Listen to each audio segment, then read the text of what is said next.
बात ये है कि आत्मस्वरूप का कोई रूप नहीं है। आप जो भावना करेंगे, सत या असत, वैसा आपको अनुभव होने लगेगा। अगर आप असत धारणा ही करते हैं, असत धारणा से पापाचरण करते हैं, तो आपको यातना देह प्राप्त होगा और नर्क जाना पड़ेगा। आप सुकृत भावना से शुभ आचरण करते हैं, तो आपको देव देव प्राप्ति होगी और देवलोक के भोगों की प्राप्ति होगी।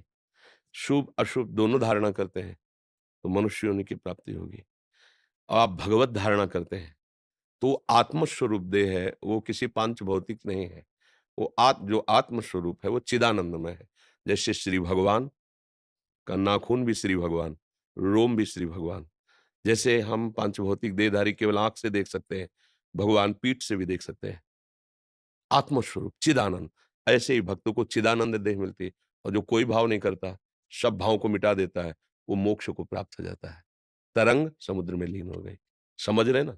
कोई भाव नहीं, ना भगवत भाव, ना असत भाव। तो क्या हुआ वो? ब्रह्म भाव को स्वतः ही प्राप्त हो गया, क्योंकि वो जो है, उसी में लीन हो गया।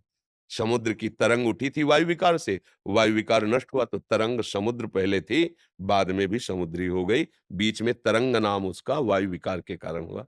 समझ पा रहे हैं आप ना? जो भी रूप है, वो भावना से प्राप्त होते हैं। भावदेह कहते हैं ना, अब कोई भाव ही नहीं, तो बचा क्या? जो स्वरूप, जो स्वरूप है वो क्या है? वो ब्रह्म है, परमात्मा है। वो अपने स्वरूप को प्राप्त हो गया। अगर निराकार भाव है, तो कोई आकार ही नहीं मिलेगा। आकार भाव है, तो दास्य भाव है तो दास बनकर, गोपी भाव है तो गोपी बनकर, सहचरी भाव तो सहचरी बनकर। कोई भाव नहीं, मिल गया, ब्रह्माकार हो गया। ना नाम, ना रूप, ना अस्तित्व, खत्म। समझ रहे हैं? उसे मोक्ष कहते हैं। कोई प्रश्न?